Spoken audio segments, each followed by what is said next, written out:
लिखो magnetic field, लिखिए magnetic field due to circular wire, magnetic field due to circular wire at an axial point, magnetic field due to circular wire at an axial point. Axial point, अच्छा electrostatics में याद है निकाले थे, वहां electric field निकाले थे axial point पे, यहाँ पर क्या निकालना है, मैग्नेटिक फील्ड। ठीक है, तो अगर मैग्नेटिक फील्ड देखा जाए एक्सियल पॉइंट पे, तो अगर हम इसको एक सर्कुलर वायर लेते हैं, करंट है, सेंटर पे कितना होता है formula, mu naught I bye 2r। Axial का मतलब यहां से थोड़ा सा आगे यहां पर निकालना है। ठीक है, कैसे निकाले, कोई तरीका?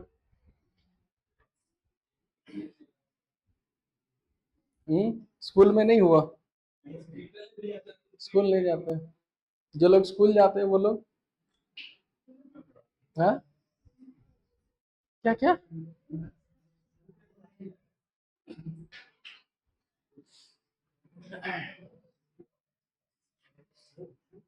चलो इधर देखो, इधर सबसे पहले हम समझा देते हैं, नहीं समझे तो लास्ट में फॉर्मूला याद कर लेना, और कोई उपाय नहीं है इसमें। ठीक है, पहले विजुलाइज कर लो, पॉइंट यहाँ पर है, हम क्या किए, एक छोटा सा वायर यहाँ पर कट किए, तो ये स्ट्रेट वायर होगा, ये डिस्टेंस x, ये डिस्टेंस r, तो ये डिस्टेंस हो जाएगा रूट अंडर। मेरे को खाली ये बताओ, अगर ये वायर है, करंट इधर जा रहा है, इसके लिए यहाँ पर मैग्नेटिक फील्ड किधर होगा,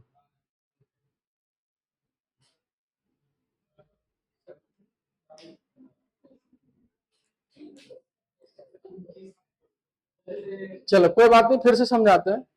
जिधर वायर जाता था याद है, उसको पकड़ लेते थे, तो पकड़ने के बाद इसके लिए सिर्फ इसे अभी भूल जाए कोई है भी, इसके लिए इसका मैग्नेटिक फील्ड ऐसा सर्कुलर होगा, तो इस वायर के लिए यहाँ पर, तो इसका ये रेडियस होगा, तो इसका मैग्नेटिक फील्ड इस रेडियस के ठीक परपेंडिकुलर होगा। हाँ वही हम भी समझ गए, तो यहाँ पर इसका मैग्नेटिक फील्ड ऊपर, चलो इसके लिए यहाँ पर, तो इसको ऐसे पकड़ लेंगे, इसका सर्कल ऐसे घूमेगा, इसके लिए मैग्नेटिक फील्ड, तो फिर बता किधर, उधर नहीं इधर, ऐसे पकड़ेंगे ना,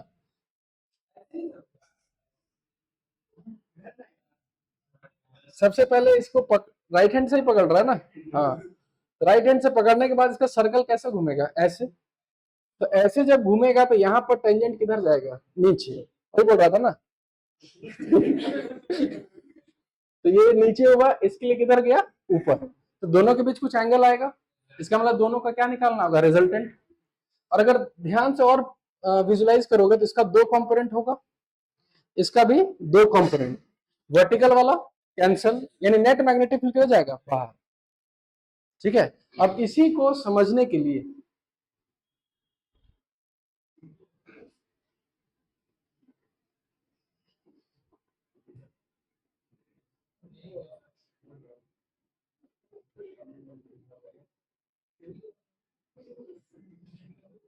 इधर देखो,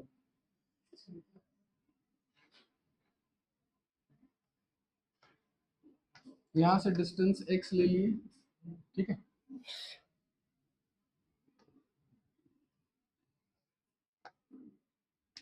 यह एक छोटा सा वायर, यहां से एक लाइन ड्रॉ की, ये r हो गया, ये आ जाएगा root under R square plus X square. और अभी हम डिस्कस किए, इसका जो भी मैग्नेटिक फील्ड होगा इस लाइन के याद है परपेंडिकुलर होगा, टोटल मैग्नेटिक फील्ड होगा कि छोटा सा मैग्नेटिक फील्ड, छोटा सा। चलो कॉपी में लिखो और ये डीबी लिख के दिखा दो बस, कितना होता है, ट्राई करो।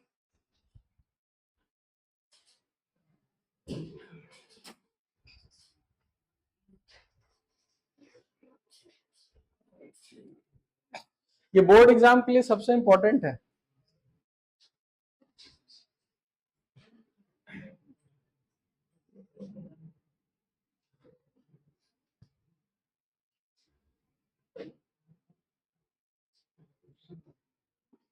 चलो सब लोग डीबी लिखो पहले।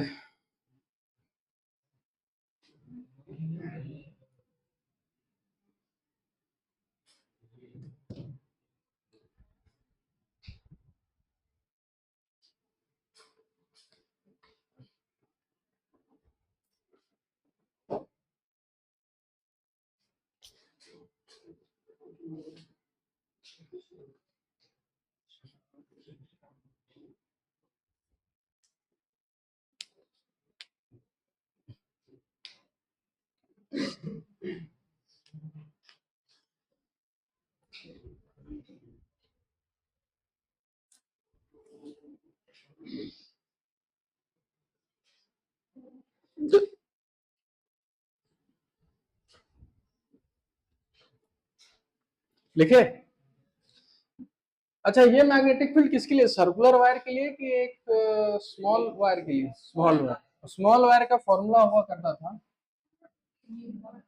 Mu naught by 4 pi I D L sine theta divided by R square. तो ये अच्छा, डिस्टेंस यहाँ क्या होगा? ये वाला root under R square plus X square का होल स्क्वायर। या साइन थीटा किसके बीच एंगल होता है? डीएल, यानी कि ये देखो डीएल और आर के बीच में। अच्छा, ये डीएल और आर के बीच में कितना एंगल होगा? 90 डिग्री होगा। एक लाइन है ऐसे और एक लाइन ऐसे खींचे हैं, तो ये लाइन और ये लाइन के बीच कितना एंगल होगा? 90 डिग्री। तो ये थीटा का वैल्यू यहाँ पुट करेंगे 90 डिग्री। ठीक है, तो डीबी हो गया, यहाँ फिर से लिख देते हैं,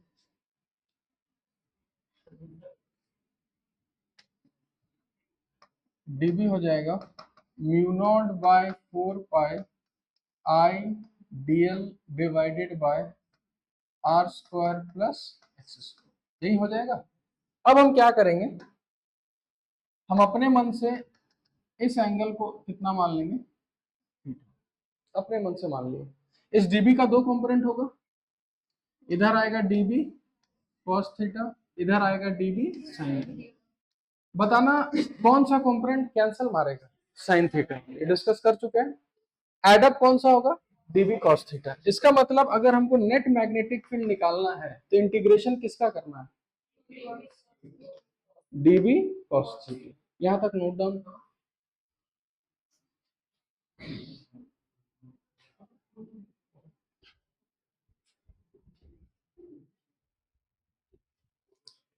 ठीक है, और बोर्ड एग्जाम में जाओगे तो यहाँ लिख देना कि इसका जो इंटीग्रेशन होगा वो नेट कितना होता है? 0।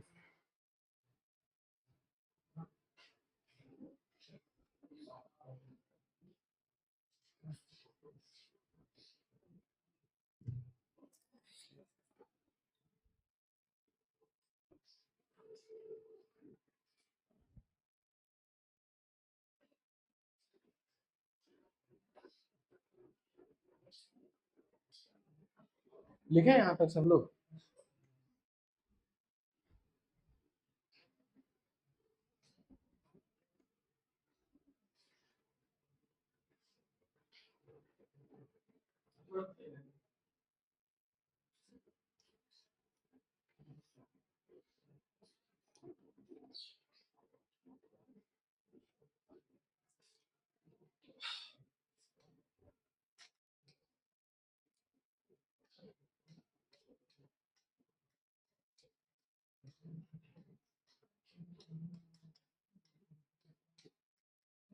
इधर देखो।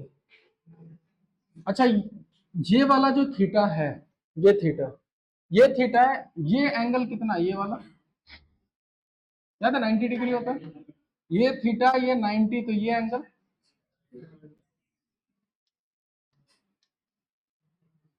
क्योंकि टोटल 180 होना चाहिए, तो ये कितना होगा? 90 माइनस थीटा। ये एंगल 90 डिग्री है, ये 90 माइनस थीटा, तो इस एंगल को कितना बोल सकते हैं? इस ट्राइंगल में अगर बात करें, ठीक है, थीटा नहीं पता लेकिन इसका कॉस थीटा लिख सकता है। कॉस थीटा होता है बेस अपॉन बेस। उस राइट एंगल ट्राइंगल में बेस क्या है? आर है। थीटा के समय हमेशा बेस रहता है। तो यहाँ लिखेंगे बेस अपॉन हाइपोटेनस। हाइपोटेनस क्या है? R square plus X square. अब यहाँ से जो भी कांस्टेंट है सबको बाहर करता है। तो अगर कांस्टेंट का बात किया जाए, म्यू नॉट बाय 4 पाई बाहर आ गया, ये दोनों मल्टीप्लाई होके, अच्छा यहाँ एक्स कांस्टेंट की वेरिएबल, अगर हमको इसी पॉइंट पर निकालना है तो उसके लिए एक्स कांस्टेंट है कि वेरिएबल है? कांस्टेंट है। ऊपर का आर भी बाहर आ जाएगा, आई भी बाहर आ जाएगा। इंटीग्रेशन के अंदर बचेगा क्या? डीएल क्या यार? छोटा सा वायर। अगर इसी छोटे से वायर को सबको ऐड करें तो बताइए इसका इंटीग्रेशन क्या लिखें? 2 पाई आर टोटल सरकमफेरेंस। तो लिखेंगे mu naught I R divided by 4 pi R square plus X square into 2 pi R. 2 pi से 2 टाइम्स कैंसिल हो गया, तो इसका आंसर आता है mu naught I R square divided by 2 times R square plus X square. यही आपका main formula है।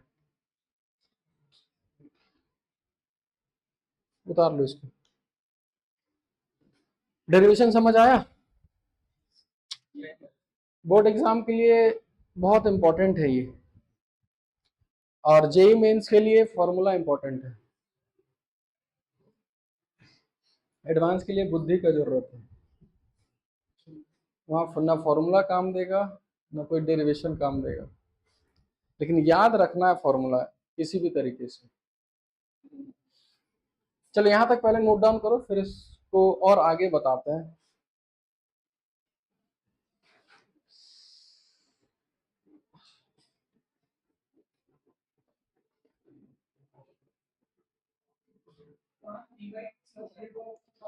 हाँ बहुत बढ़िया।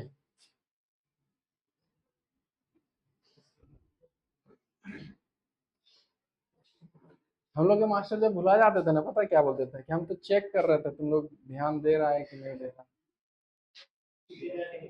हाँ? अच्छा ये केमिस्ट्री वाले सर बोलते हैं क्या? कितना बार चेक करते हैं वो? इसलिए ध्यान दो तुम लोग, है ना।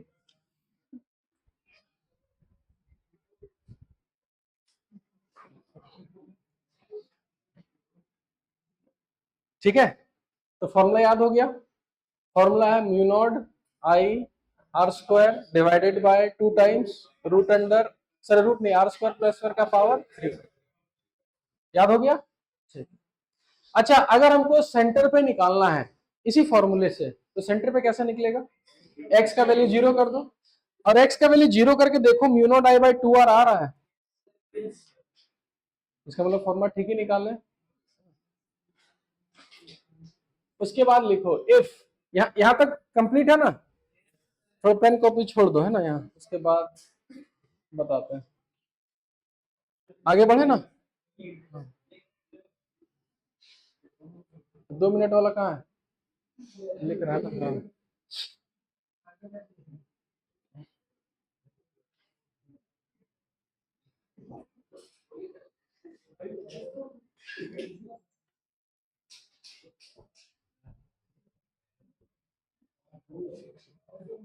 फ्रस्ट्रेशन वहां मत निकालो।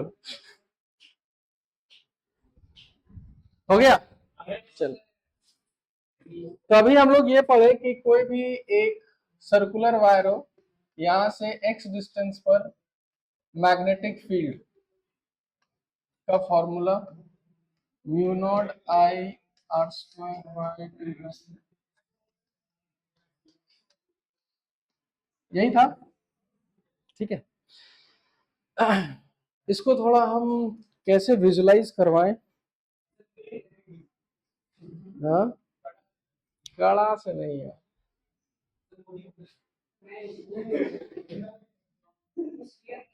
देखो इधर इधर इमेजिन करो, यहाँ एक सर्कल है और सर्कल में करंट इस डायरेक्शन में जा रहा है।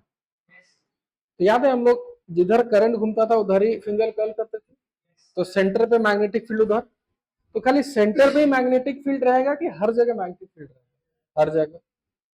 ठीक है, अब इसको विजुलाइज कैसे करना है? तुम ऐसे समझो कि एक बहुत सारा लाइंस का गुच्छा, मतलब कि उसको कैसे बोले,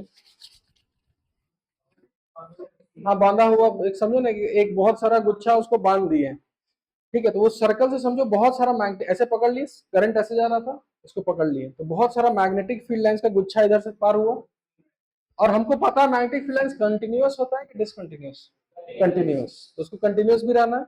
तो यहां से वो गया गुच्छा और आगे जाके ये सारा गुच्छा फैल गया, 3D में दे सोचो, इधर से भी, इधर से भी, और वो वापस इस सर्कल के इधर से वापस घूम के और फिर इधर से गया।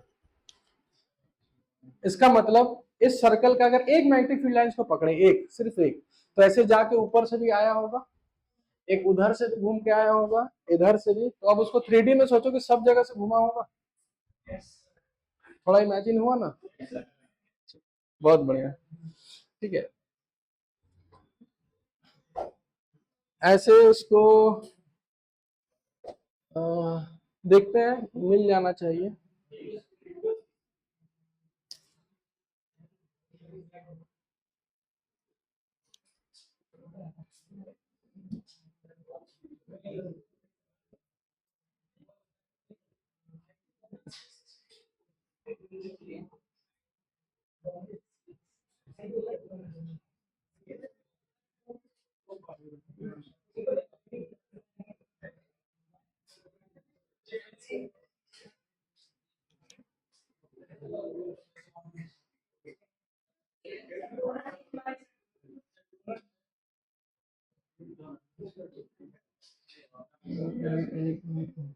देखो इसी को देखो, इसको इधर इधर ध्यान से देखो, इसमें पता नहीं चलेगा कि करंट ऐसे घूम रहा है कैसे घूम रहा है, ये सारा दिमाग का खेल है। अगर तुम इसको आगे समझोगे तो करंट इधर से घूम रहा है, अगर इसको पीछे समझोगे तो करंट उधर से घूम रहा है ना। तो 2D में ऐसे समझ नहीं पाओगे करंट जा किधर रहा है, लेकिन इधर एरो दिखाया, इसका मतलब करंट एक्चुअल में ऐसे घूम रहा हो। देखो मैग्नेटिक फील्ड लाइंस का एक गुच्छा ऐसे गया पार हुआ, और वो ऐसे वापस जाके ऐसे पीछे से है, तो ये सिर्फ 2D में दिख रहा है। 3D में दिखेगा तो इधर से भी पार हुआ होगा, पीछे से भी पार हुआ होगा। हाँ, 9th या 10th क्लास में सोलेनोइड तो पढ़े होगे, बार मैग्नेट भी पढ़े होगे। तो जैसा बार मैग्नेट का मैग्नेटिक फील्ड होता है वैसा ही इसका होता है, जैसा सोलेनोइड का होता है वैसे ही इसका होता है। यानी सोलेनोइड का, बार मैग्नेट का और सर्कुलर लूप का, तीनों का मैग्नेटिक फील्ड लाइन सेम होता है। नोट में कहीं लिख लो, हमको समझाने में आसानी होगा फिर।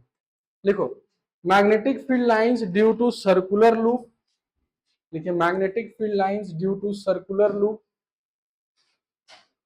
Comma bar magnet, comma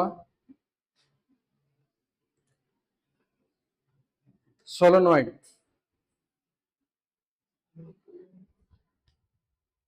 is of same type, same type का होता है, ठीक है।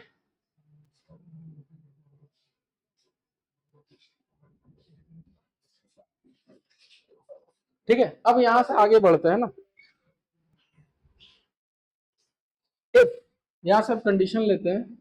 अच्छा मेरे को ये बताओ एक और चीज, इस एक्सियल लाइन में सबसे ज्यादा मैग्नेटिक फील्ड कहां होगा? हमको पता था यही आंसर आएगा। अब r/√2 बोलने से पहले हमको एक वो फॉर्मूला मैच करना था। इलेक्ट्रोस्टैटिक्स में जो फॉर्मूला था ऊपर में x था, क्या इसमें x है ऊपर में? जब दोनों फॉर्मूला अलग अलग है तो अलग अलग होगा। और यहाँ बच्चों वाला चीज है, यहाँ x ऊपर है कि नीचे है?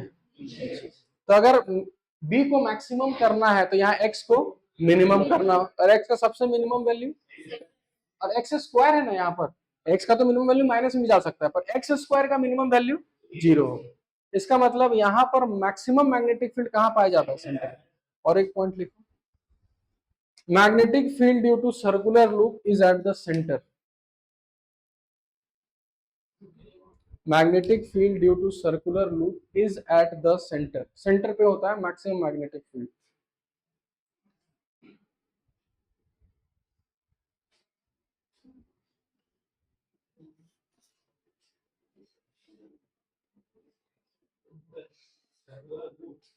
और हाँ, magnetic field due to,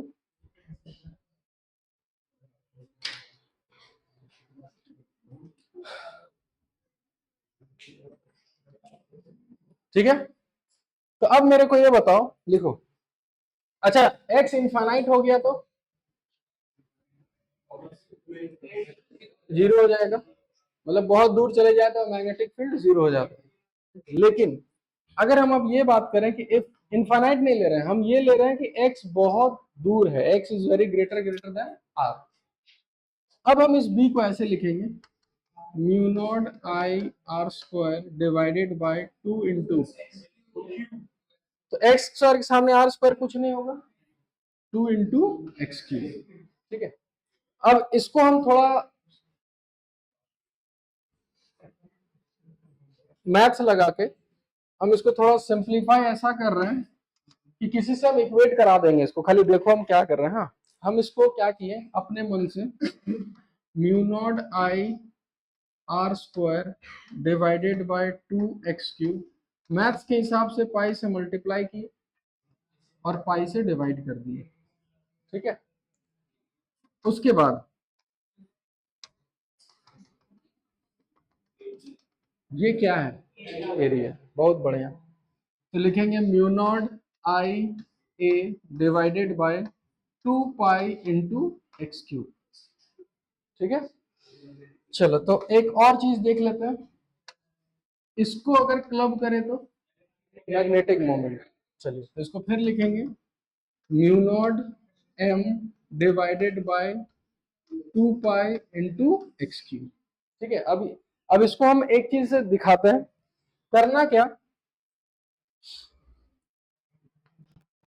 mu naught by 4 पाई जहां रहे, ठीक है, या फिर इसको ऐसे समझो,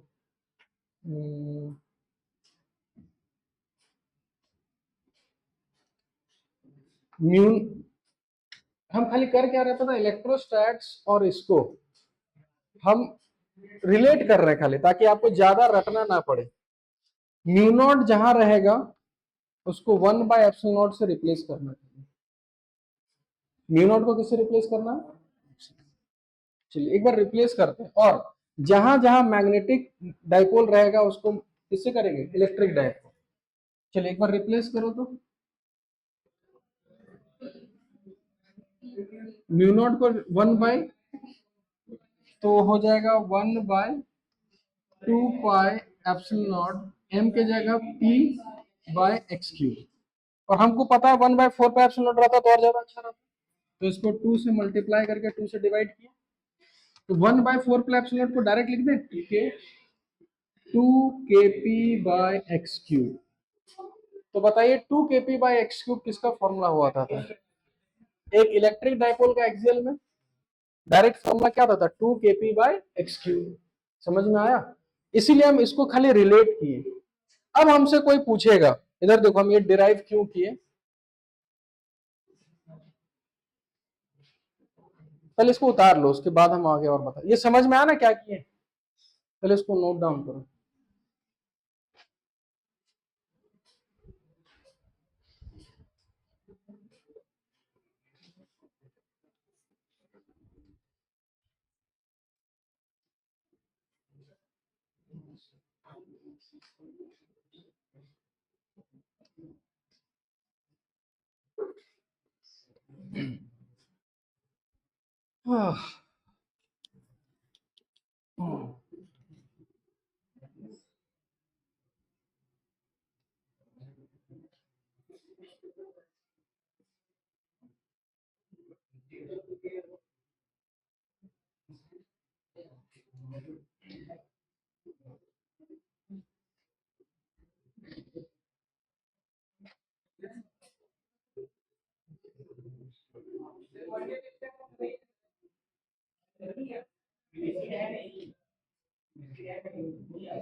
मंडे नहीं, ट्यूसडे को लगाना। हाँ?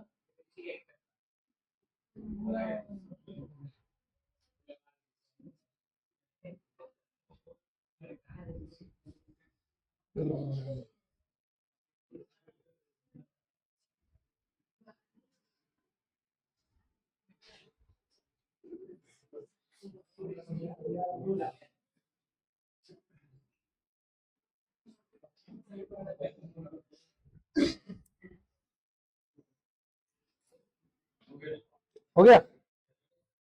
चलो तो यहां तक नोट डाउन कर लिया ना। देखो इससे हम लोग क्या रिलेट कर रहे हैं वो समझते हैं।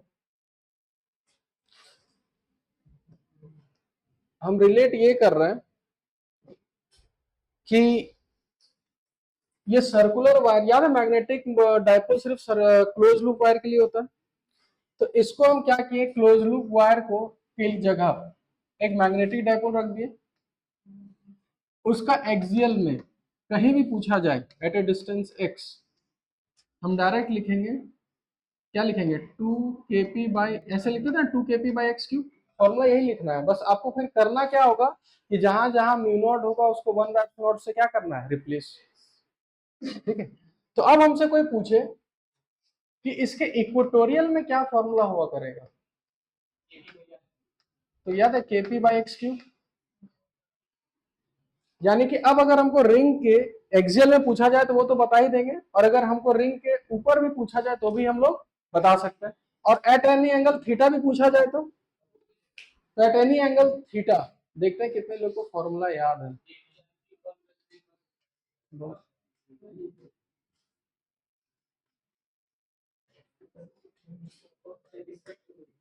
यानी फॉर्मूला वही हो गया, खाली आपको रिप्लेस करना है किसको किससे,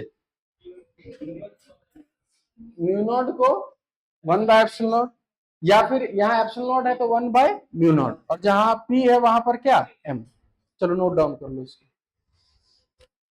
लेकिन ये तभी लगाना है कब, वही तो बात है। ये तभी लगेगा जब x is very greater than r। याद करो इलेक्ट्रिक डायपोल का ये फॉर्मूला डिराइव ही हुआ था ये बोल के कि वहां x क्या है, बहुत बड़ा है।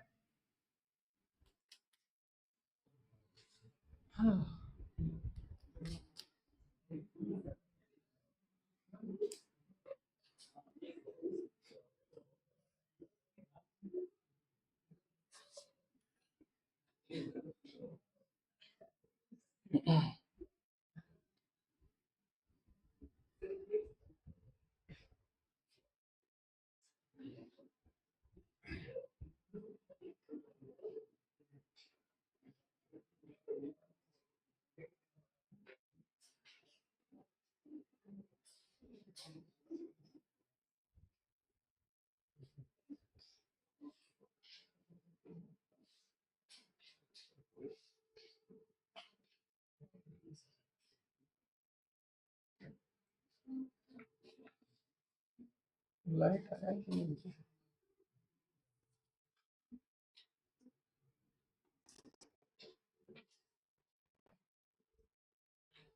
क्या हो गया, रजाई लेके आया करो, तुम्हारे लिए कंबल अलाउड है। आराम से सब लेके आओ घर से, सोफा, स्नैक्स, पॉपकॉर्न, है ना। नहीं ला पाओ तो जोमेटो से ऑर्डर कर लो, कोई दिक्कत नहीं।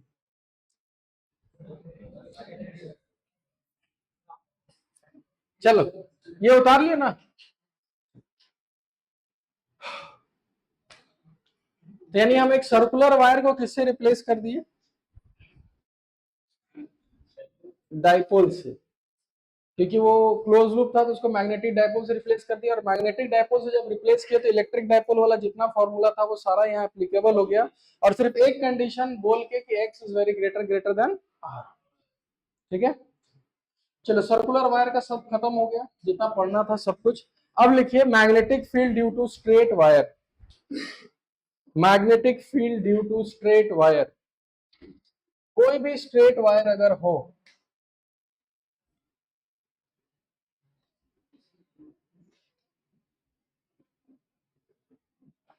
Current I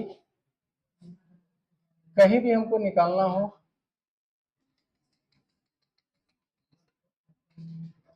eight A distance are, पहले मेरे को ये बताओ तो उस पॉइंट पे मैग्नेटिक फील्ड का डायरेक्शन किधर होगा? इसको पकड़ लेंगे, ऐसा सर्कल घूमेगा ना, तो इस पॉइंट पर किधर होगा?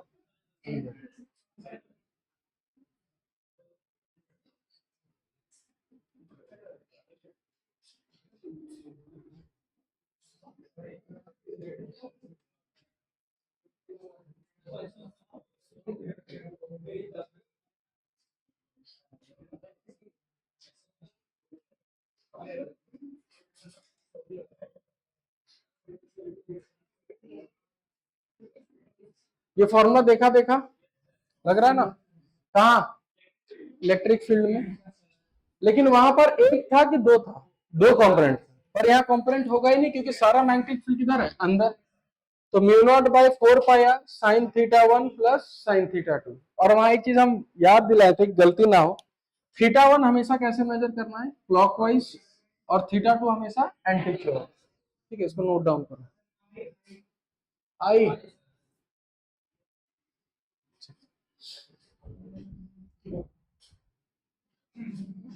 अभी जल्दी, उसके बाद केसेस बनाते हैं फटाफट।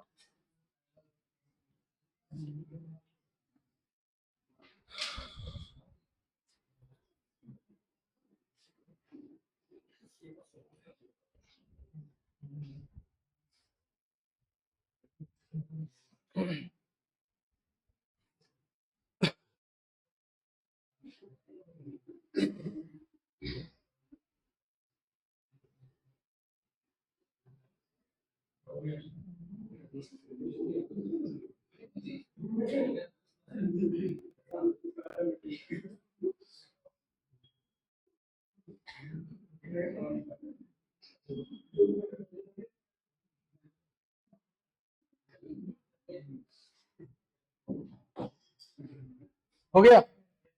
केस 1 लिखिए। If wire is infinite, case 1, if wire is infinite,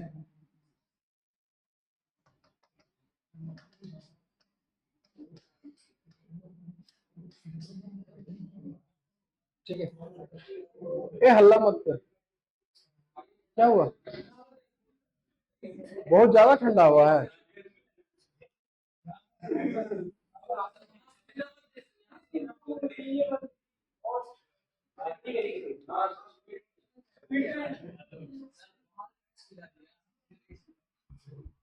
चल लिखो, वायर इज इनफाइनाइट, है ना? अच्छा, जब वायर इनफाइनाइट हो जाएगा तो इस पॉइंट के लिए जो उससे मिलने जाएगा ये भी वायर पैरेलल हो जाएगा, ये भी पैरेलल।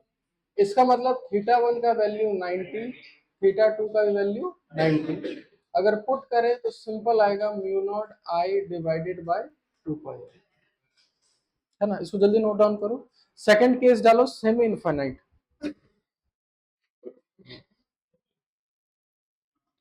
सेमी का मतलब एक एंड का पता नहीं, दूसरा एंड का पता है।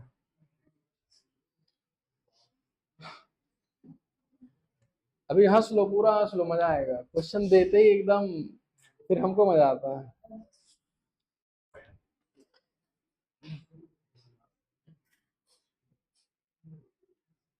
अरे देखो, दिमाग ठंडा होगा ना तो और ज्यादा काम करेगा। तुम लोग का गरम गरम तुम लोग का गर्म खून है ना, तो ठंडा रखना जरूरी है।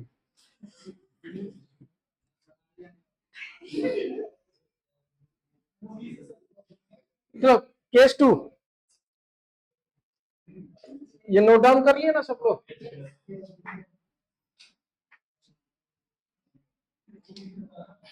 सेमी इनफाइनाइट का मतलब, और यहीं पर हमको चाहिए आर डिस्टेंस पर, ठीक है? तो मेरे को ये बताओ, यहाँ पर करंट आई ले लेते हैं, θ1 यहाँ कितना है, 0, क्योंकि यहीं से मिल जाएगा, तो θ1 का वैल्यू 0 हो गया और θ2 का वैल्यू 90। तो अगर एक 0 हो जाए, एक 90 हो जाए, तो यहाँ पर मैग्नेटिक फील्ड का फॉर्मूला कितना आएगा, mu naught I by. Last case सबसे इंपॉर्टेंट है, ठीक है, वो मेरे को बना के दिखाओ, है ना।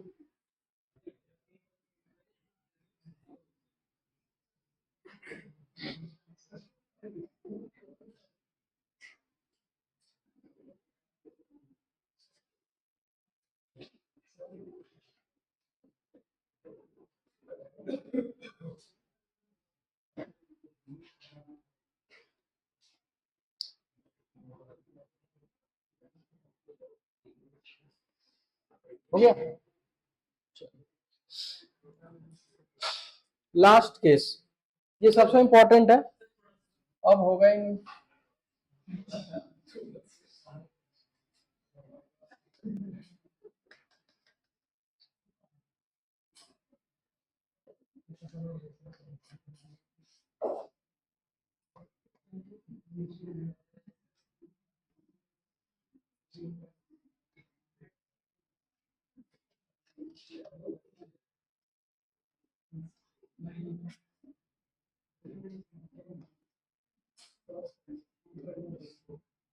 चल, हाँ नहीं 30 ठीक है।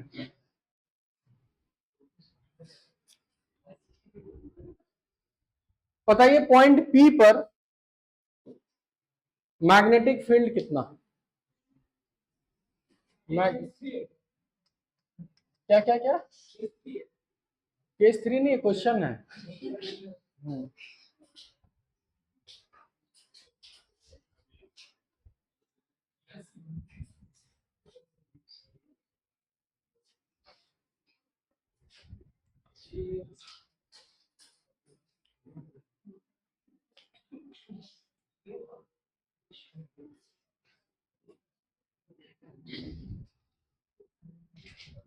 चलो इसको बनाओ, आज तुम लोग ज्यादा ही हंस रहा है, तुम लोग को बताते हैं फिजिक्स क्या होता है आज।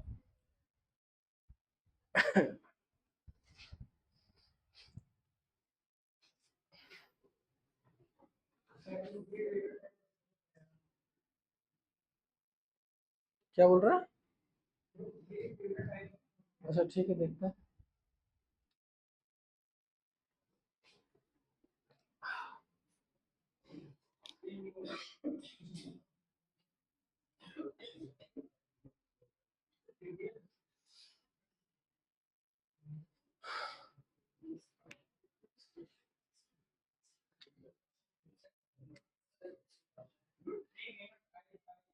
बस बस बस, गलत है, ठीक है,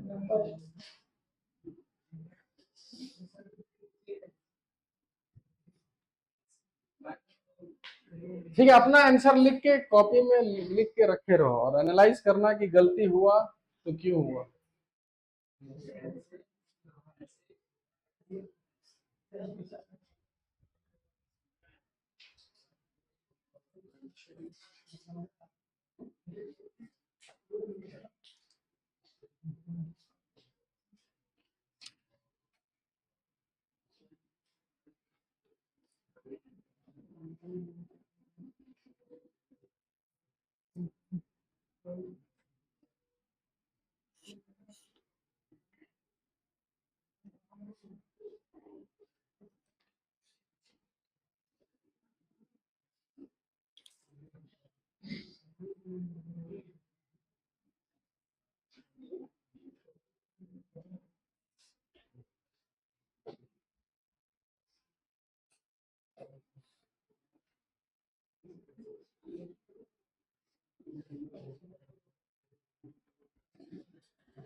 आर बार खा गए सब,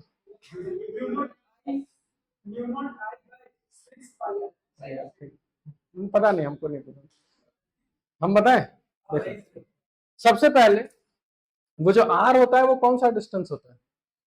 परपेंडिकुलर। तो इसका मतलब सबसे पहले आपको ये वाला डिस्टेंस चाहिए होगा, ये √3r है, तो ये डिस्टेंस कितना आएगा? √3r cos 30, तो ये आएगा 3/2r। ठीक है, उसके बाद लिखेंगे mu not I divided by 4πr, r की जगह लिखेंगे 3/2r। ये क्लियर हो गया? साइन θ1, देखो यहां से उसको मिलने के लिए ये लाइन पैरेलल हो जाएगा, तो θ1 हम इधर ही मेजर करेंगे 90 डिग्री, यहाँ लिखेंगे साइन 90 डिग्री। उसके बाद ये लाइन इससे मैच होगा, क्या यहाँ से θ2 भी ऊपर ही मेजर करना पड़ रहा है? तो अगर हमको उसी साइड मेजर करना पड़ रहा है तो θ2, अरे θ2 मेजर किधर करते थे? एंटी क्लॉकवाइज, लेकिन हमको उल्टा मेजर करना पड़ रहा है, तो प्लस की माइनस? माइनस। माइनस साइन कितना?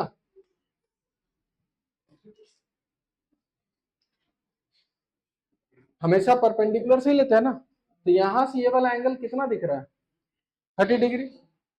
तो म्यू नॉट आई, ये 2 से 2 कैंसिल हो गया, mu naught I by 6r sine 91 minus sine 30 1/2, तो आंसर आएगा mu naught I bye 12r। किसी का मैच हुआ? तेरा तो 6 आया था, नहीं तेरा तो रूट रूट में आ रहा था, सब सही कर लिया फिर। हाँ, रूट रूट कैंसिल कर दिया होगा।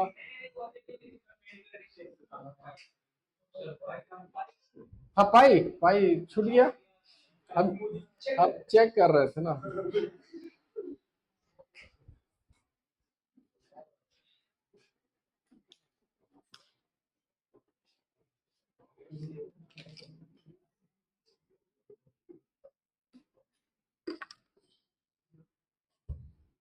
किसी को इसमें कोई डाउट होना भी नहीं चाहिए ना, बताएंगे भी नहीं दोबारा अब।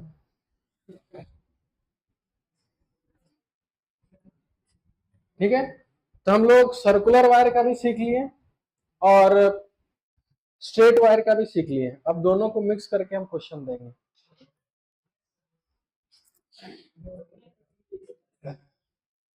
और अब बताते हैं कि अब फिजिक्स होता क्या है ना। चलिए क्वेश्चन पहला लिखिए। डायरेक्शन वगैरह में कोई दिक्कत किसी को? बहुत आसान है, बस इसको ऐसे पकड़ना है, मैग्नेटिक फील्ड किधर जाएगा? अंदर। ठीक है,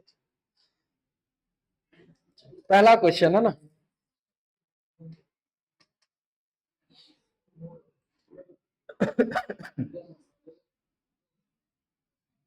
चलो पहला थोड़ा बख्श देते हैं तुम लोग को। ये एक्स एक्सिस, ये वाई एक्सिस, करंट इधर से आया आई और इधर चला गया। ठीक है, पूरा ये वायर ही है। आपको बताना है 1,1 पर मैग्नेटिक फील्ड कितना?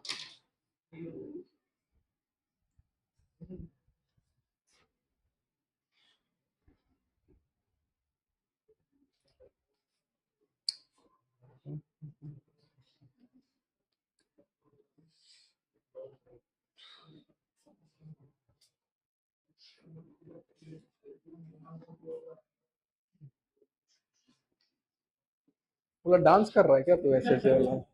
हाँ, हमको लगा ऐसे ऐसे कर रहा है डायरेक्शन।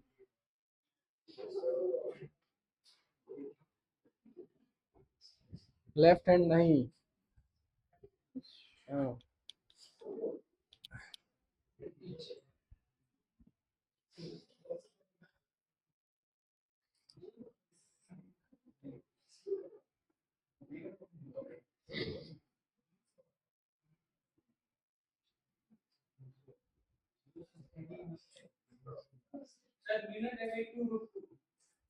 गलत, नहीं टू √2। अच्छा देखते हैं, हो सकता है सही। हाँ तुम भी चेक कर रहा था ना।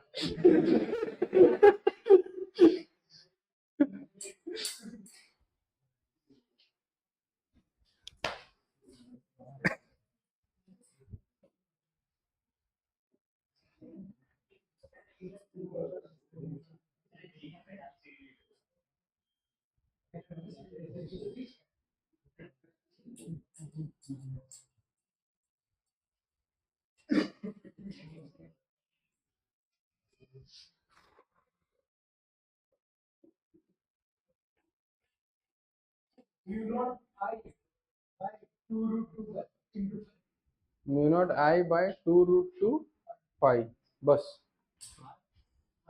आर कहाँ है?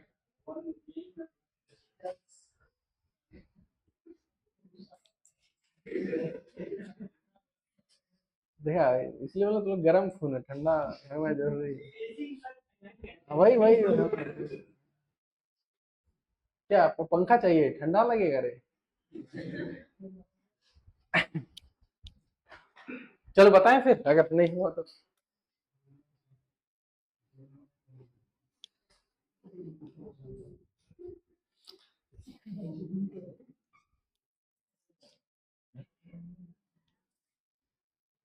इधर देखो, बताते हैं। सबसे पहले इस वायर को छोड़ दो, ठीक है, सिर्फ इसी वायर को पकड़ो। तो यही इसका परपेंडिकुलर डिस्टेंस होगा, कितना? 1। एक ऊपर चला जाएगा जिसका एंगल कितना होगा? 90। और ये वाला एंगल कितना होगा? 45, है ना? ये 1, ये 1। तो डायरेक्ट लिखेंगे mu naught I by 4 pi. R का वैल्यू कितना हो गया? 1 इंटू साइन 90 कितना हो जाएगा? 1 प्लस साइन 45। और दो प्लस क्यों लिखे? क्योंकि देखो, एक क्लॉकवाइज है तो दूसरा क्या है? Anti clockwise. तो अगर हम इसको सिंप्लीफाई करके लिखे तो म्यू नॉट आई बाई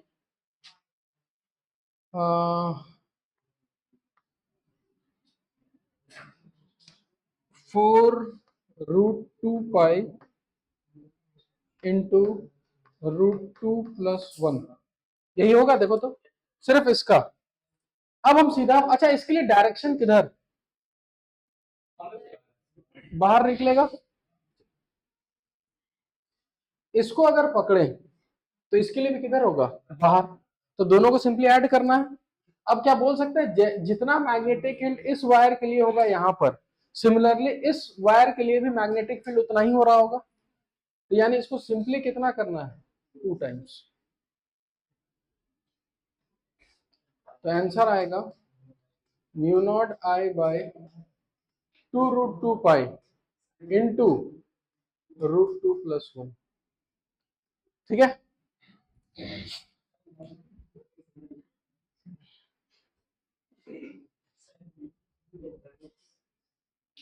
सबको समझ में आया?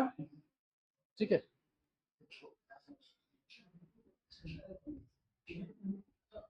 बनाओ बनाओ क्वेश्चंस बनाओ फटाफट, 3-4 मिनट मिल रहा है उसमें बनाओ क्वेश्चंस।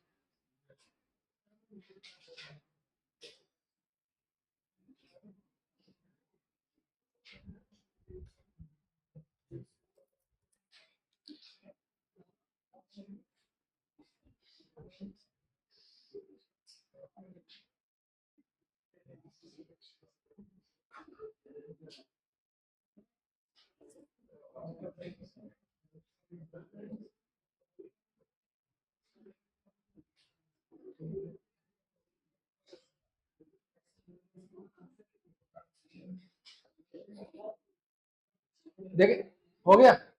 तो दूसरा क्वेश्चन लिखो।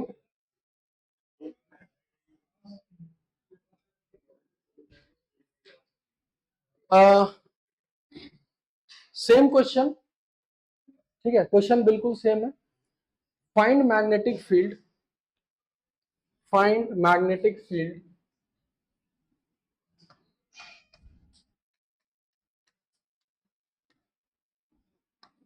at find magnetic field at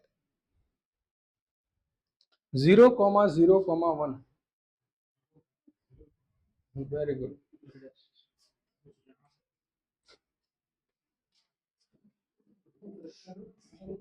अब सब कॉपी के बाहर होगा अब।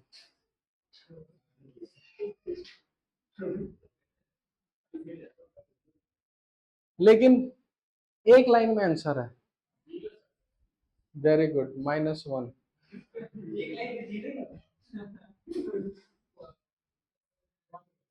हाँ?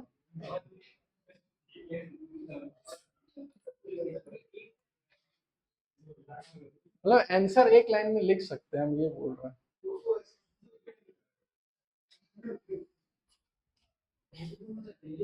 ट्राई करो, 4-5 मिनट दिए।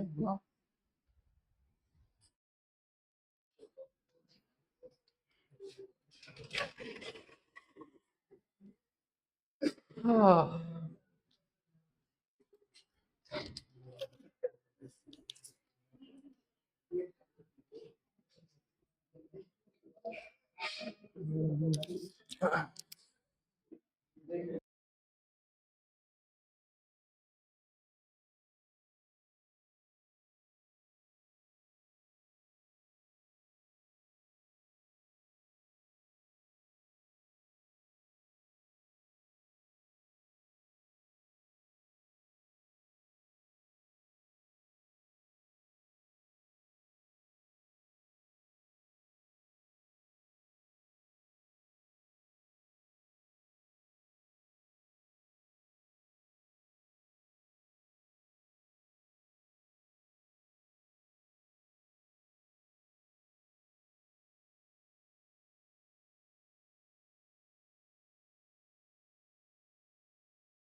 देखो इधर देखो।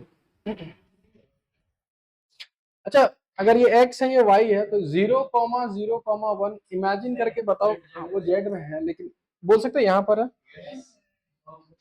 इस वायर के लिए अगर ये पॉइंट है तो यही सेमी इनफाइनाइट वाला केस है। सिर्फ इस वायर को अगर देखोगे तो इस वायर को अगर पकड़े तो इस पॉइंट पर मैग्नेटिक फील्ड किधर, इस वायर को बाहर ले आओ ना, सर्कल घुमाओ तो इस पॉइंट पे टेंजेंट किधर जाएगा, इस साइड। ठीक है, इसके लिए बताओ इसका जब सर्कल घूमेगा तो इस पॉइंट पे टेंजेंट किधर जाएगा। ठीक है, एक इधर और एक नीचे, दोनों के बीच एंगल 90 डिग्री। और हमको पता है कि सेमी इनफाइनाइट का जो फॉर्मूला था वो था कितना, mu naught I by 4 pi R, और डिस्टेंस 1 है। और ये मैग्नेटिक फील्ड अगर हम लिखें तो अच्छा 90 डिग्री में सीधा लिख दे, कितना टाइम्स होता है, √2 टाइम्स। बोले तो एक लाइन का आंसर था। बस इसमें खाली समझना था कि कैसे हुआ, एक बार फिर से समझाते हैं। दो, एक्चुअल में यही तुम्हारा वायर है, ये y और ये x, पॉइंट यहां पर है ना। इसमें वायर नीचे आ रहा है, इसको अगर पकड़ेंगे तो इसका जो सर्कल बनेगा तो इस पॉइंट पर टेंजेंट किधर जाएगा, इस साइड। करंट इधर जा रहा है, इसका जो सर्कल बनेगा ऐसे बनेगा, इसका टेंजेंट किधर जाएगा, नीचे। तो इधर और नीचे दोनों के बीच एंगल कितना हुआ, 90 डिग्री। और ये पॉइंट इस वायर के लिए सेमी इनफाइनाइट का केस हुआ, और ये पॉइंट इस वायर के लिए भी सेमी इनफाइनाइट। तो अगर बोल सकते हैं तो दोनों का मैग्नीट्यूड सेम होगा तो डायरेक्ट कितना लिख सकते हैं, √2 टाइम्स। ठीक है, और एक ट्राई मारो। Next question.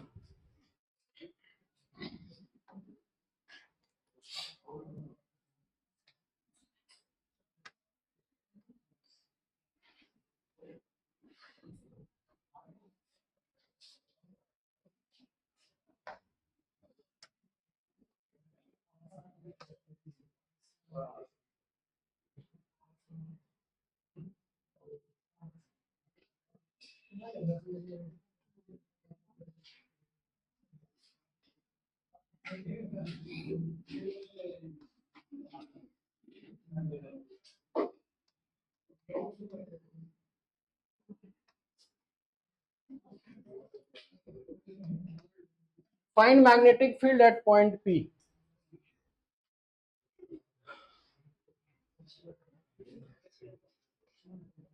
जल्दी बनाओ। ये x, ये y और ये z।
सब 3D में सोचो, 3D में सोचने से आंसर आएगा। इसका मैग्नेटिक फील्ड किधर, सब कुछ।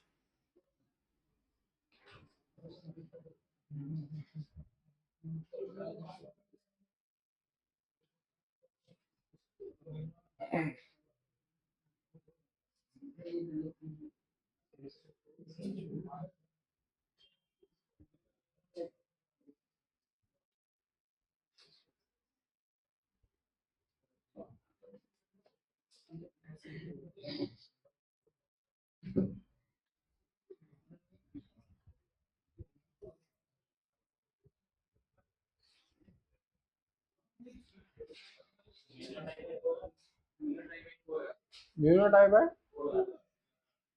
देखो इधर, अगर ध्यान से देखा जाए तो अगर इसको x ले, इसको y और इसको क्या ले, z, तो इसी प्लेन पे दो वायर आया है, एक वायर में ऐसे जा रहा है, एक वायर में ऐसे आ रहा है, और हमको यहां पर चाहिए बीचों बीच।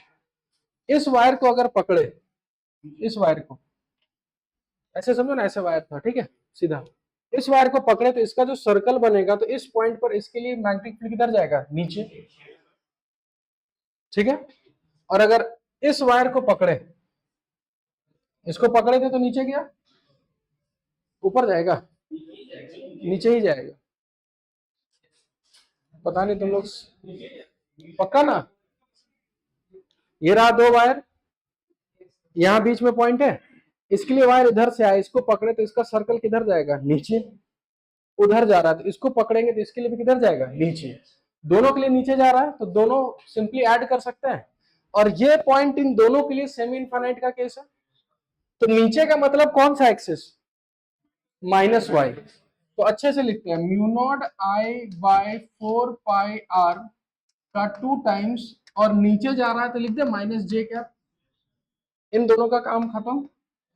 अब एक सर्कल है वो एक्स वाई प्लेन में, तो एक्स वाई प्लेन में अगर इसको ऐसे घुमाएंगे तो मैग्नेटिक फील्ड किधर जाएगा, अंदर।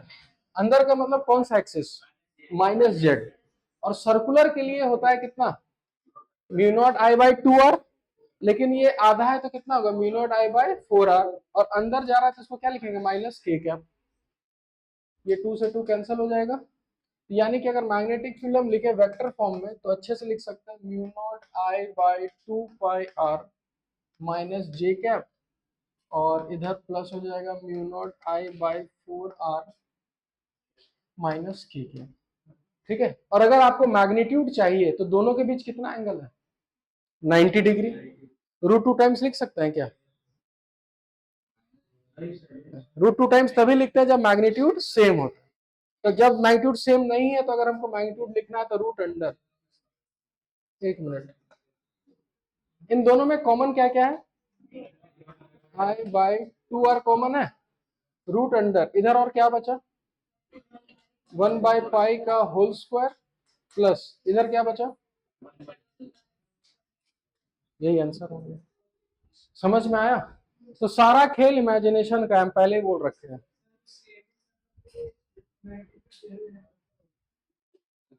ये एक्स वाई प्लेन में है ना, एक्स वाई प्लेन में ही है ना ये, तो इसको ऐसे करेंगे तो थंब किधर गया? अंदर। तो उधर कौन सा एक्सिस है?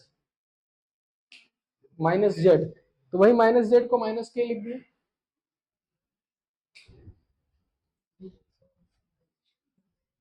ठीक है, इस टाइप का बहुत सारा क्वेश्चन फ्रेम हो सकता है, बहुत सारा।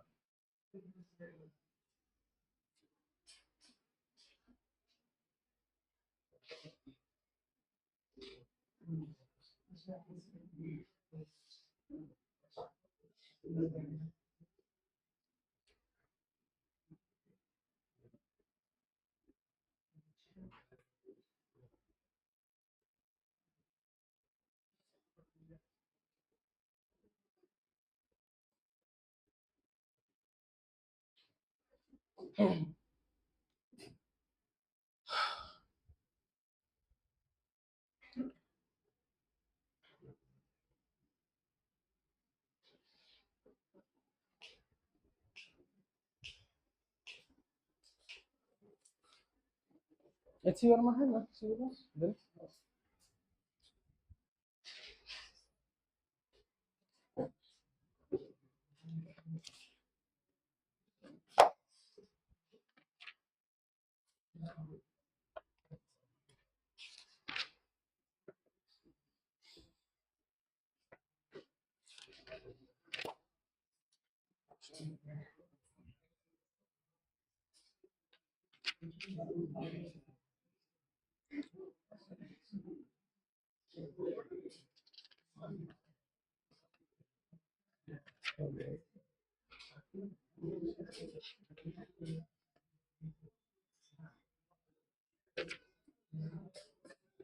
ठीक है, एक क्वेश्चन लिखो, क्वेश्चन देते हैं। ठीक है, हम 5 मिनट समय भी देंगे, पर हमको आंसर चाहिए इसका। हो गया इसको? लिखिए फाइंड मैग्नेटिक फील्ड, लिखो find magnetic field at the centre of the rectangle, eight the centre of the rectangle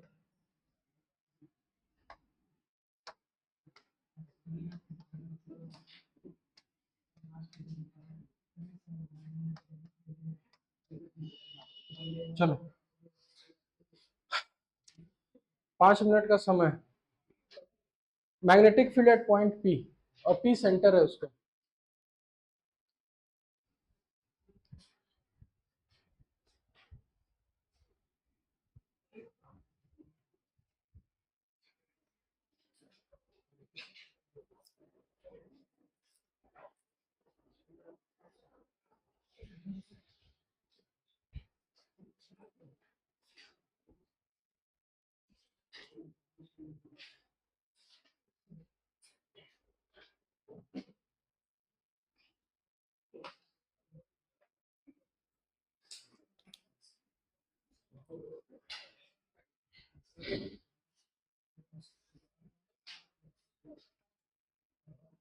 किसी का आया है?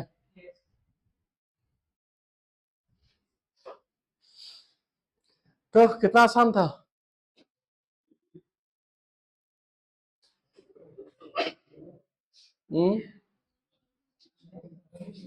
फिर से समझा दें? फिर से समझाते हैं। सबसे पहले फिर से समझाते हैं। सबसे पहले हम इस वायर को पकड़े, सिर्फ इस वायर के लिए यहां लिखना है, तो ना ये इनफाइनाइट है ना सेमी इनफाइनाइट है। तो हम क्या किए, हम इस पॉइंट पर एक परपेंडिकुलर डिस्टेंस लिए, ये परपेंडिकुलर डिस्टेंस L/2 होगा। अब यहां से एक लाइन लिए, यहां से एक लाइन लिए, तो ये मेरे लिए एंगल θ1 और ये मेरे लिए एंगल θ2। अब यहाँ कुछ नहीं पता है कि θ1 θ2 क्या है, तो हमको जब लिखना था sin θ1 प्लस sin θ2, तो देखो सबसे पहले क्या किए, mu naught I by 4πr, R की जगह L/2 फिक्स कर दिए, इनटू sin θ1 प्लस sin θ2। तो हमको देखना तो पता है कि sin θ1 और sin θ2 दोनों क्या रहेगा, सेम। अब sin θ कैसे लिखे, तो इस ट्राइंगल को देखें, साइन थीटा में लिखते हैं परपेंडिकुलर बाय हाइपोटेनस। परपेंडिकुलर हो गया b/2 और हाइपोटेनस हो गया L square plus B square divided by 2, और sine theta 1 plus sine theta 2 था, इसलिए 2 टाइम्स कर दिए। तो ये मैग्नेटिक फील्ड फाइनली आया। ये मैग्नेटिक फील्ड सिर्फ किसका आया? इस वायर का। उसके बाद जब हमको इस वायर का लिखना पड़ा, इस वायर का, तो हम लोग क्या किए, हमको पता है कि इस वायर और इस वायर में खाली एल और बी चेंज हो रहा है, तो हम उसी फॉर्मूले में खाली एल और बी चेंज कर दिए, इंटरचेंज मार दिए। ठीक है, तो इस वायर का भी हमको मिल गया। अब अगर हमको टोटल लिखना है तो देखो सबके लिए अंदर ही है ना, सबके लिए अंदर जा रहा है, तो इसका 2 टाइम्स कर दिए और इसका भी 2 टाइम्स करके आंसर लिख दिए। बस इसको खाली सिंप्लीफाई करोगे आंसर आ जाए। समझे सब लोग? चलो अब ठीक लग रहा है। हाँ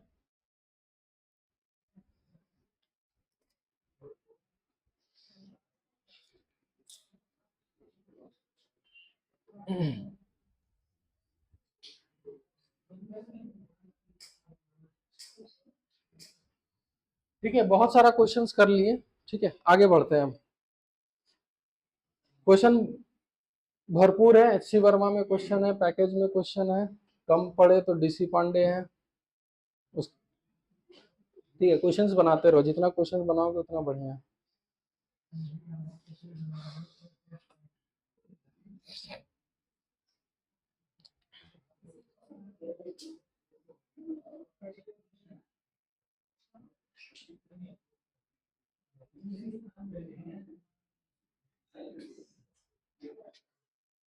हो गया, नेक्स्ट टॉपिक डालिए, एम्पियर्स लॉ।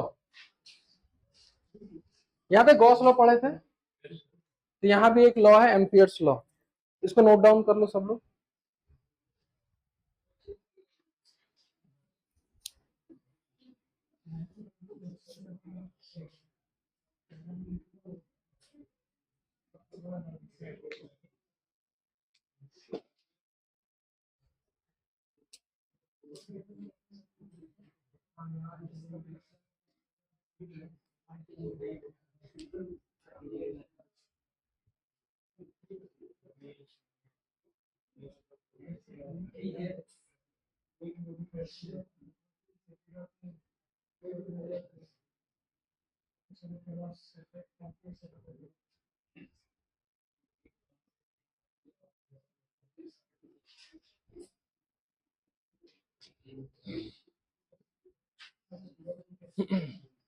हो गया, उतार लिए सब लोग, लिखिए एम्पियर्स लॉ।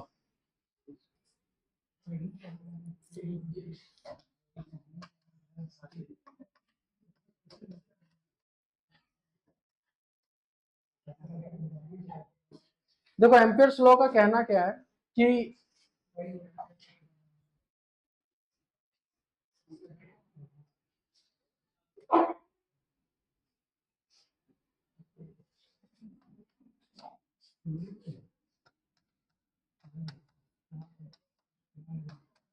ठीक है, मान के चलो यहाँ बहुत सारा करंट कैरिंग वायर था, I1 I2 I3 I4।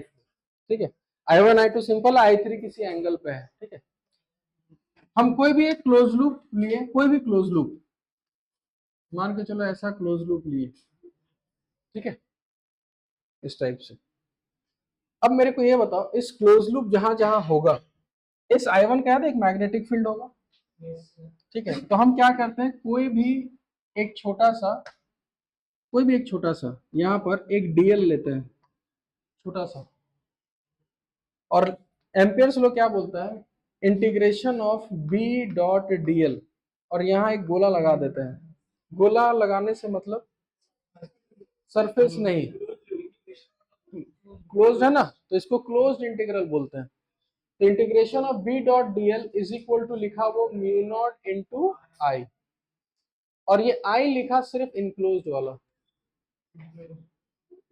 Enclose का मतलब वो जो लूप लिए उसके अंदर कितना करंट आया, तो इसके अंदर अगर देखा जाए तो कौन कौन सा करंट है, I1 I2। अच्छा I3 लेंगे कि I3 का कंपोनेंट लेंगे, तो याद रखना या कोई कंपोनेंट नहीं करना है। इनक्लोज का मतलब उसके अंदर कितना करंट फंसा है, I1 भी फंसा है, I2 भी फंसा और I3 भी फंसा है, यहाँ कोई कंपोनेंट वगैरह नहीं करना। अब किसको प्लस ले और किसको माइनस ले, वो डिसाइड करेगा लूप का डायरेक्शन। अगर हम इस लूप का डायरेक्शन ऐसे लेते हैं इधर, तो थंब किधर गया, कौन कौन सा करंट ऊपर है, तो यहां पर हम लिखेंगे mu not I1 plus I3, और I2 किधर है नीचे, इस पे लिखेंगे माइनस I2। यानी कि कौन सा करंट पॉजिटिव लेना नेगेटिव लेना ये कौन डिसाइड कर रहा है, लूप का डायरेक्शन। ठीक है, इसको पहले उतारो अच्छे से। अच्छा, यहाँ I4 को लेना है कि नहीं लेना, नहीं लेना। याद है इलेक्ट्रोस्टैट्स में गॉस लॉ, जो चार्ज बाहर रहता था उसको नहीं लेते। चलो इसको नोट डाउन करो।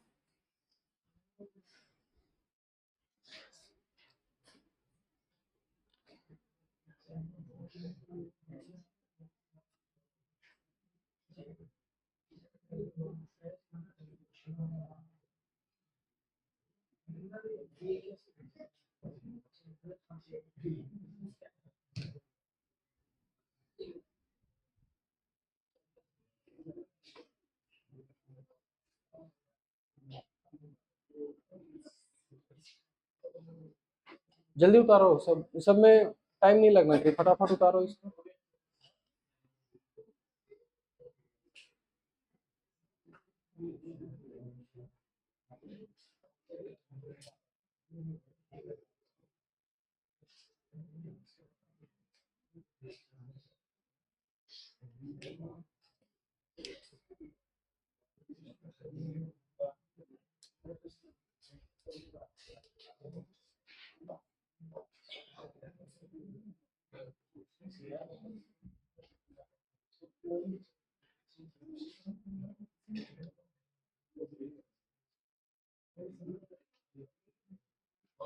हो गया, अब देखो इधर। अच्छा, ये integration of B dot DL जो किए, ये डीएल क्या है, वो छोटा सा है। ये बी क्या है, मैग्नेटिक फील्ड किसका,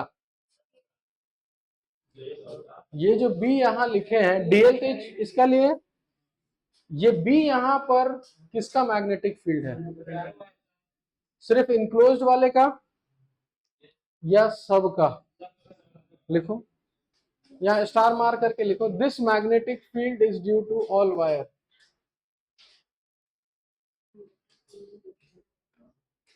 is due to all the wires. ये मैग्नेटिक फील्ड सारे वायर्स के लिए है।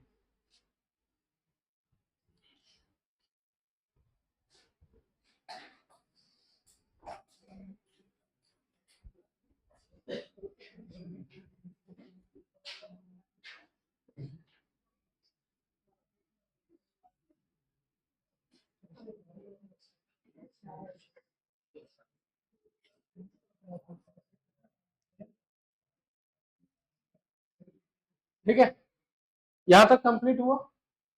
यहां पर करंट को पॉजिटिव लेना है कि नेगेटिव लेना है, कौन डिसाइड कर रहा है, लिखिए direction of loop will decide, direction of loop will decide,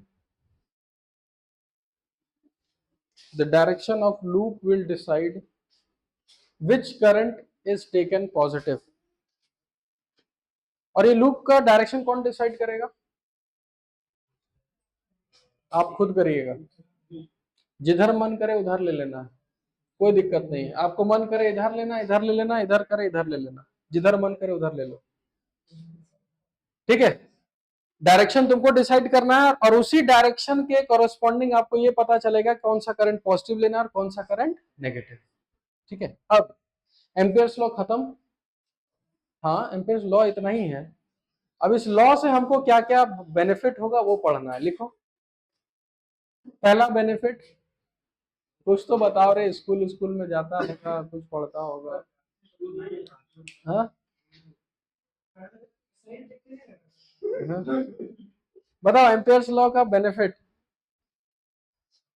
Gauss law का क्या बेनिफिट था, पहला इलेक्ट्रिक फील्ड पता कर लेते थे, तो उसी तरह एम्पियर्स लॉ से यहाँ क्या पता कर, मैग्नेटिक फील्ड। लिखिए मैग्नेटिक, लिखो magnetic field with help of Ampere's law, magnetic field with help of Ampere's law. ठीक है, जैसे कि एक करंट कैरिंग वायर का यहां से r डिस्टेंस पर पता करना था कि यहाँ मैग्नेटिक फील्ड क्या है। सबसे पहले एम्पियर्स लॉ लगाने के लिए हमको एक लूप लेना है, और वो लूप हमेशा क्या होना चाहिए, क्लोज्ड। ठीक है, तो r डिस्टेंस पर चाहिए, तो बुक वगैरह में वो जो क्लोज लूप लेते हैं वो सर्कल ही लेते हैं। ये क्लोज लूप जो है वो सर्कल ही लेता है। रीजन वो क्लोज ही करना है, स्क्वायर बना लेते हैं। अच्छा, स्क्वायर स्क्वायर का तो और आसानी से निकलता है। हाँ हाँ वो भी, हाँ ठीक है, उससे फायदा, हाँ मैग्नेटिक फील्ड सेम रहेगा। और हाँ, हमको मेन है इंटीग्रेट करना, और इंटीग्रेशन में वहां लिखा रहता है closed integration of B dot DL is equal to mu naught into I. अब इंटीग्रेशन से बाहर तभी जाएगा जब वो चीज कांस्टेंट होगा। तो यहां से हर आर आर डिस्टेंस पर कांस्टेंट होता है, तो हर आर आर डिस्टेंस पर देखा जाए तो क्या निकला, एक सर्कल निकला। चलो अब एक काम करते हैं, अगर हम इसका डायरेक्शन ऐसा मानते हैं, ठीक है, तो ये आई पॉजिटिव की नेगेटिव, पॉजिटिव। चलो तो integration, closed integration of B dot DL is equal to mu naught into I. Dot product में कॉस थीटा की साइन थीटा, कॉस थीटा। तो integration of B dl cos theta is equal to mu naught into I. ये theta किसके बीच angle हुआ, B और dl. एक काम करते हैं, इसमें कोई भी एक छोटा सा टुकड़ा लेते हैं, यही टुकड़ा ले लेते हैं, डीएल इसी डायरेक्शन में है। मेरे को ये बताओ, अगर डीएल इसी डायरेक्शन में है और इसको पकड़े तो इसका बी भी इसी डायरेक्शन में होगा। यानी इस क्लोज लूप को अगर हर छोटा छोटा टुकड़ा में देखें तो डीएल का डायरेक्शन और बी का डायरेक्शन दोनों सेम है। तो दोनों के बीच अगर डायरेक्शन सेम है तो दोनों के बीच कितना एंगल, 0 डिग्री। तो यहाँ थीटा का वैल्यू कितना होगा, 0। बी इंटीग्रेशन से बाहर क्योंकि कांस्टेंट है, तो B integration of dl is equal to mu naught into I. और अगर टोटल हम डीएल इंटीग्रेट करें तो कितना आएगा, 2 pi r is equal to mu naught I. तो बी का वैल्यू आ गया mu naught I by 2 pi. और यही शायद इनफाइनाइट वाले का केस होता है कि कोई भी इनफाइनाइट वायर का मैग्नेटिक फील्ड कितना होता है, म्यू नॉट आई बाय 2 पाई। अब यहां से समझो कि अगर हम लूप का डायरेक्शन उल्टा लिए होते तो क्या चेंजेस आता, माइनस आई, यहां माइनस लिखते। अब बताओ यहाँ थीटा का वैल्यू क्या होता, 180 हो जाता, क्योंकि अगर हम उल्टा लेते हैं तो इसका मैग्नेटिक फील्ड इधर और डीएल अपोजिट, तो cos 180 होता, cos 180 -1, ये माइनस माइनस क्या हो जाता, कैंसिल। इसलिए लूप का डायरेक्शन तुमको जिधर मन करे उधर लेना, कोई दिक्कत नहीं होगा। ठीक है, ये बोर्ड्स के लिए इंपॉर्टेंट है, जेई के लिए कुछ खास ये इंपॉर्टेंट उतना नहीं है, इसको नोट डाउन कर लो। अच्छा एक चीज और बताना भूल गए, ये जो सर्कुलर लिए ये वाला लूप, इसको बोला जाता है एम्पेरियन लूप। याद है गॉस लॉ में एक स्फीयर लेते थे, गॉसियन सरफेस, तो वहां गॉसियन, यहाँ एम्पेरियन।